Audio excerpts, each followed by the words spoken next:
Previously, I discussed my lower body hypertrophy sessions, which is also known as my lower body sessions for muscular growth. I talked about everything regarding, exercise order, to why I choose certain exercises, sets and reps, and how I space that out throughout a week to get the most results. I even talked about things like technique regarding certain exercises.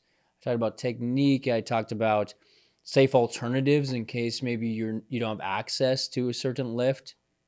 So today we are going to be shifting from the lower body to the upper body. So I'm going to be touching on everything I just mentioned, but for the upper part of your body instead of the lower portion. So it's going to be these two videos are going to be kind of complementary for attacking the whole body and getting the most out of your time spent in the gym and seeing the most growth that you possibly can. Now, before we get into programming specifics and before I start talking about each individual lift that I perform in this given upper body hypertrophy session, I just like to touch on what muscular hypertrophy actually is. And essentially, it is the enlargement of muscle fibers. It is just your muscles becoming larger through tearing them down, aka training, and then giving them the nutrients required to rebuild. So you need to be hitting sufficient protein levels or protein intake, and then you need to be giving yourself some time to rest and digest and sleep and recover before you go back into the gym and hit it again. So the leading factor in muscular hypertrophy is actually training volume.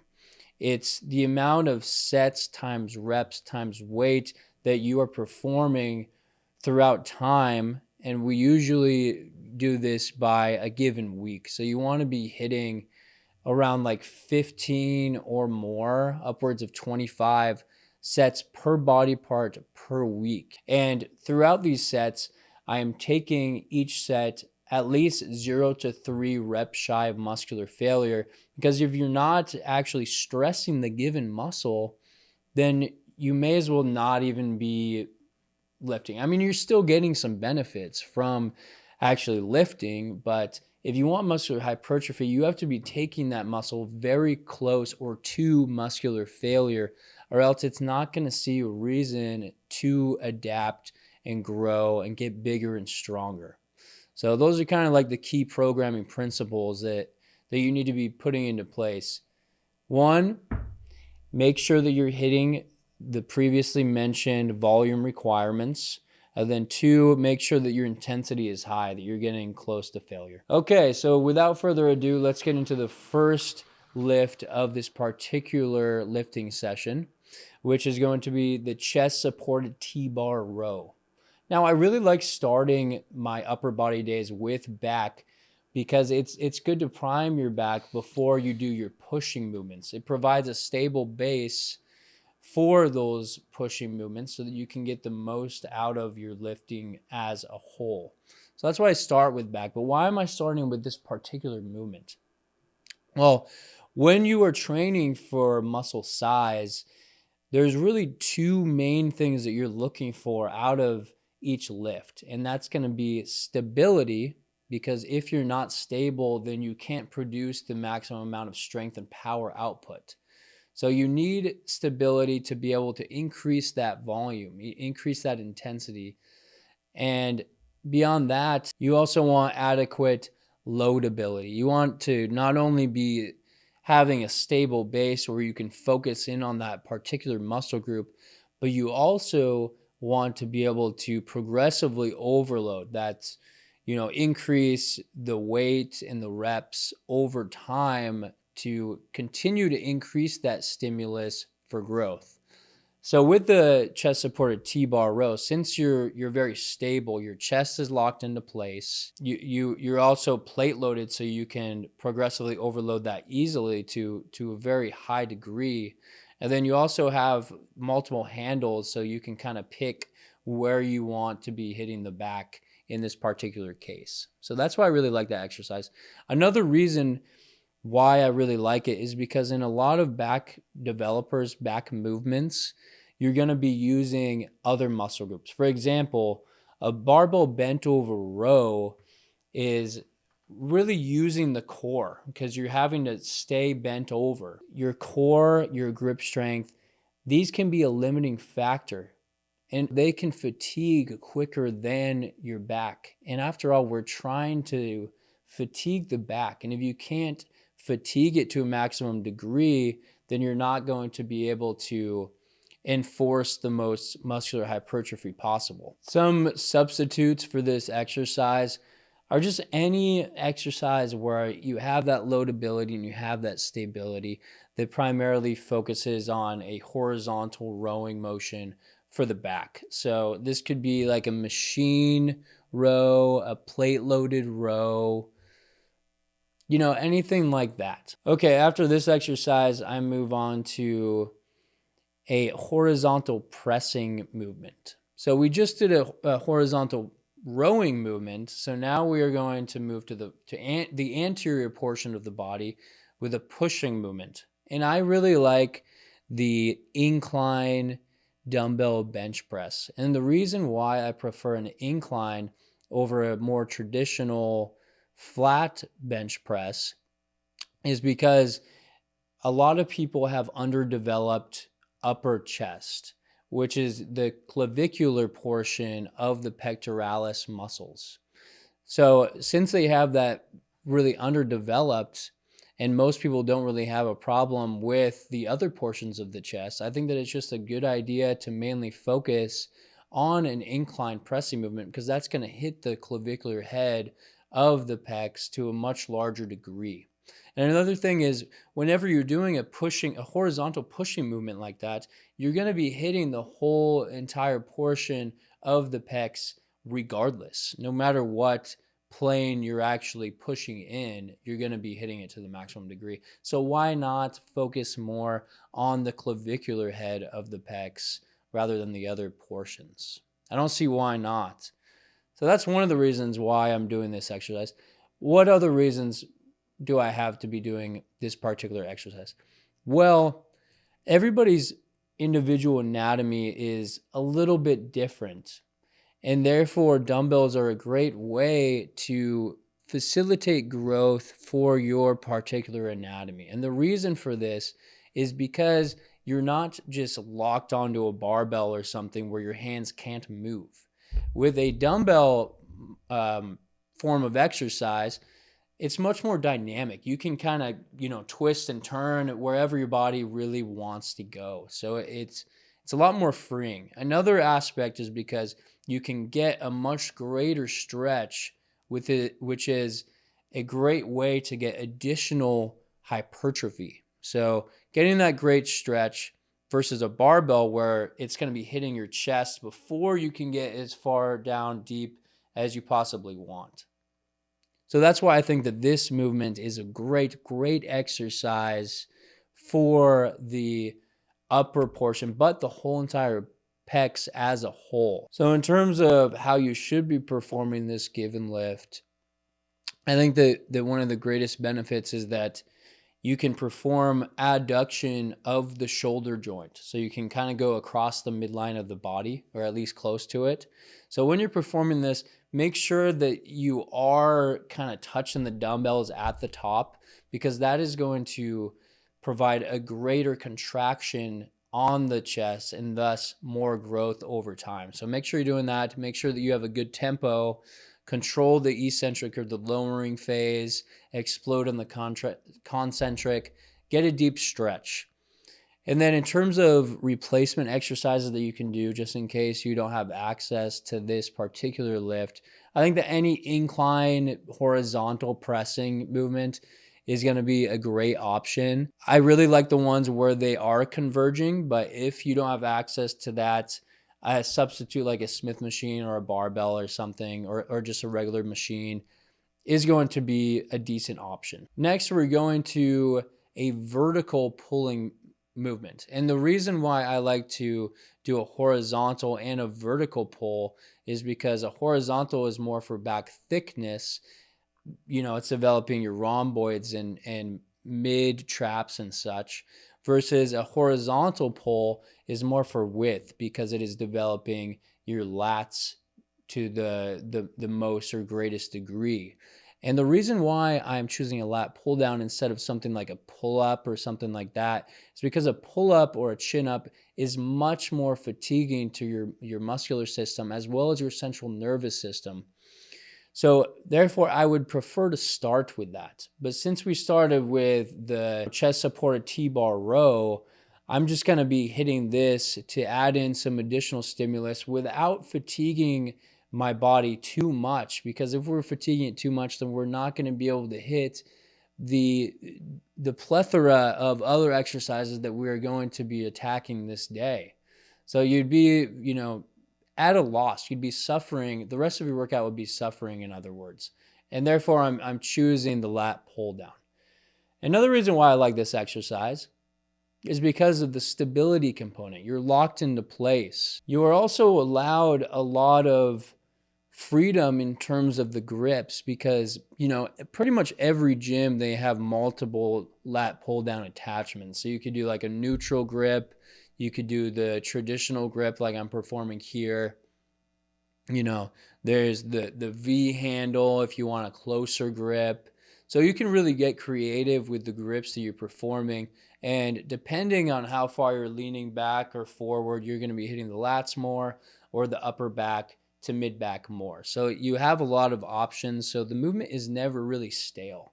But for this particular lift, I'd like to kind of slow it down, have a nice tempo, try and touch the bar to your chest. You really want to be doing the full range of motion. And I think a key part of this movement is to stretch at the top. You really want to be getting that deep stretch in your lats and taking them through their full range of motion to receive the most growth that you possibly can. Next, we're getting into a shoulder press. I like to include at least one shoulder press per upper body day, just because I think that the shoulders, or the deltoids, as they're also known as, they need some extra attention in my opinion. So I'm choosing the seated plate loaded machine shoulder press just because we're already pretty fatigued. So I'm not trying to overload it too much, but I like seated variations for my shoulder press because if you're doing something like a standing military press, for example, your core has to be braced. You're in more of an athletic pose, which is great if you're trying to get core growth, some abdominal gains. If you're trying to be more athletic as a whole, then that's a great movement for you. But since this particular lifting session is focused exclusively on muscular hypertrophy, I'm choosing a seated variation so that we are mainly just focusing on the deltoid heads for this given exercise. Now, I like to perform this lift after the vertical pulling movement because this is a vertical pushing movement. So you're kind of going, if you've been following the theme here, we're kind of going back and forth between the anterior and posterior portions of the body for the given movement pattern. So we did a horizontal pull, then a horizontal push, then a vertical pull, and now a vertical push to kind of balance it out and give some structure to the workout routine. The last thing you would want to do is do a vertical push, then a horizontal push, or something like that, because then you're not giving your muscles as much rest and recovery in between these given exercises as you can. And it would hinder the amount of weight that you can be putting up and the amount of volume that you're getting as a whole. And as I previously mentioned, volume is extremely important for muscular hypertrophy. In fact, it is the leading stimulus for muscular hypertrophy. Then I'm getting into some seated shrugs. Now, shrugs are effectively exclusively working the upper portion of the trapezius muscle. Now, many of the previously mentioned lifts that I did hit the trapezius.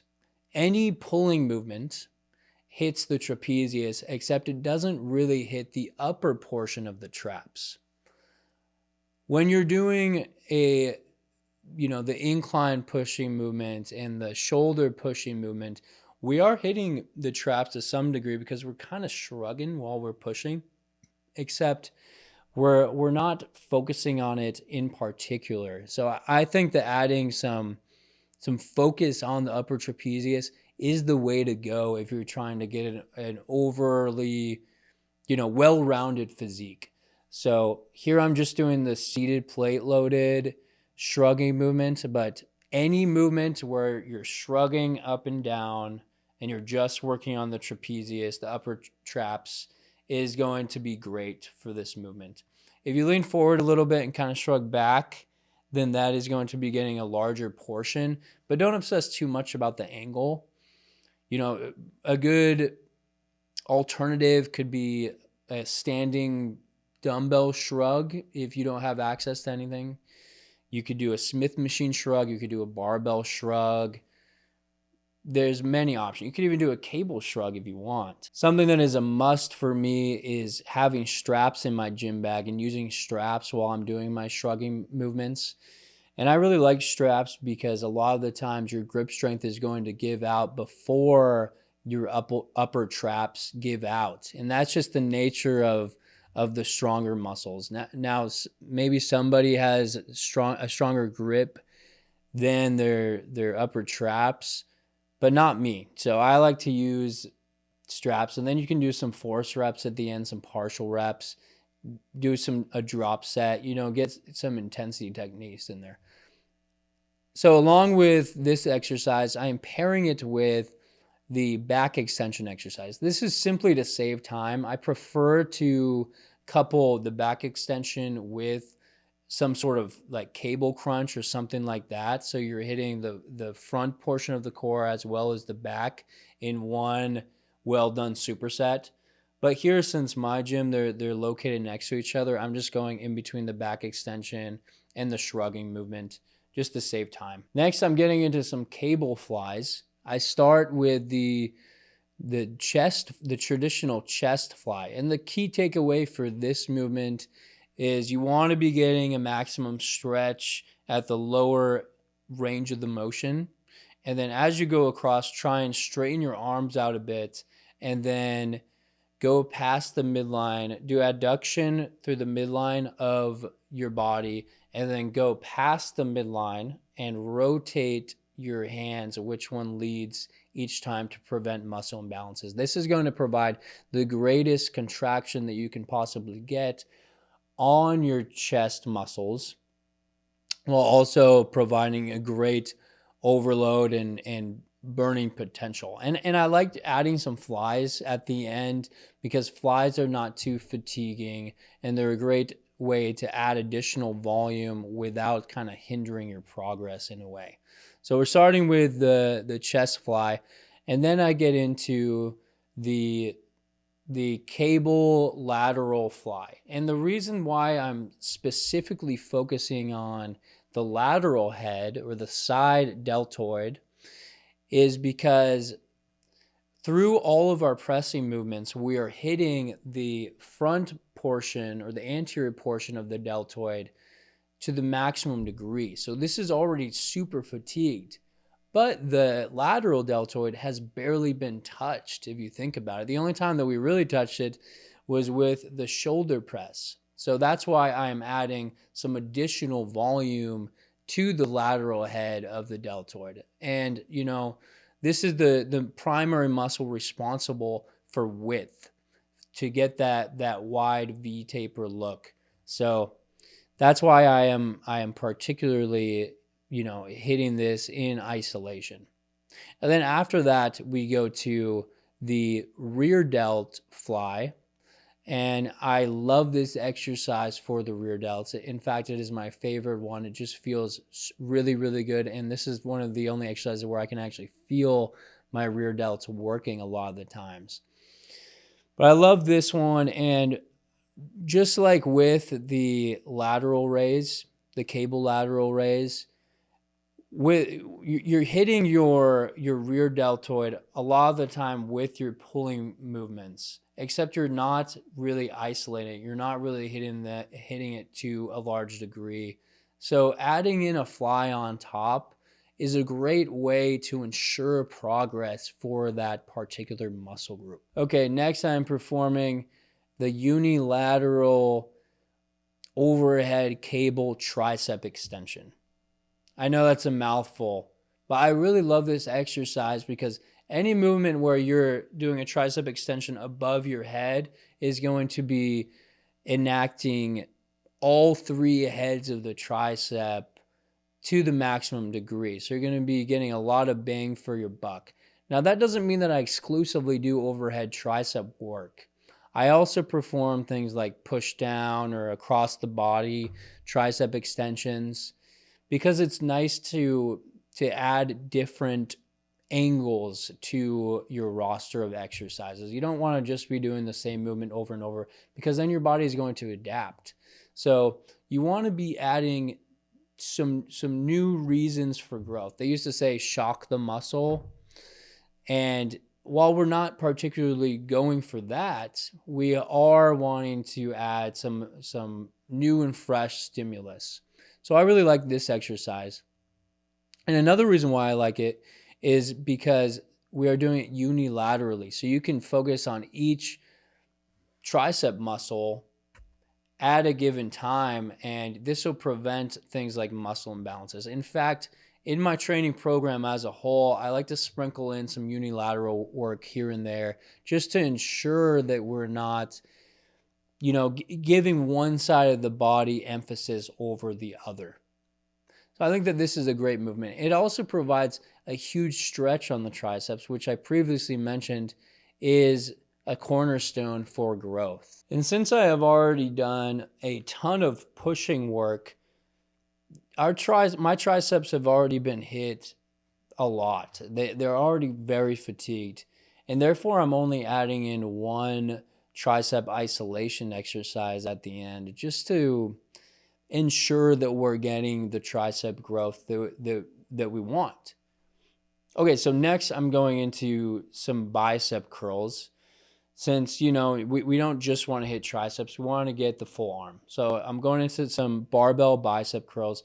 And I really love this movement in particular because it takes the biceps through their full range of motion, and it just feels really great. And it's a staple. This is a classic exercise. So I'm performing this, and then after I do each set, I am flipping around my body, grabbing the barbell from behind the back, and doing some wrist curls as well. This is just a way to not only hit the biceps, but also get the forearms as well, which I feel like a lot of people tend to neglect. I certainly used to neglect my forearms a lot. I just figured that while I'm doing bicep curls or hammer curls or something, I'm already hitting them enough. But in my personal opinion, that couldn't be further from the truth. There's no reason not to include some isolation exercises like wrist curls and whatnot to develop your forearms. So I do this, and then I also have a little at-home program that I do on my upper body hypertrophy days for my forearms exclusively. Okay, so that's it for my upper body hypertrophy sample session. If I were to add in anything else or change anything about this given program, I think that I would probably add some direct ab work at the end. I didn't do it in this case, but doing like a cable crunch or machine crunch or something like that, just because we hit the lower back with the back extensions. So why are we not hitting the front portion? In this case, I was just short on time, and so I couldn't get to it. But if I were you, if you're going to try out this program or this particular training session, then you might want to add in some sort of, leg raises or crunches or something of that nature, just to get some abdominal growth. And again, all of these exercises can be altered or changed depending on your individual taste.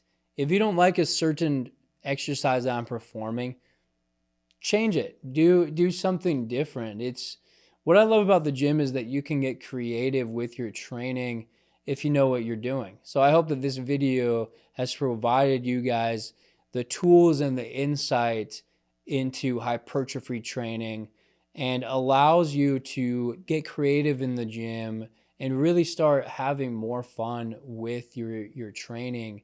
And I hope that you guys see the muscular hypertrophy that you have always wanted. Good luck.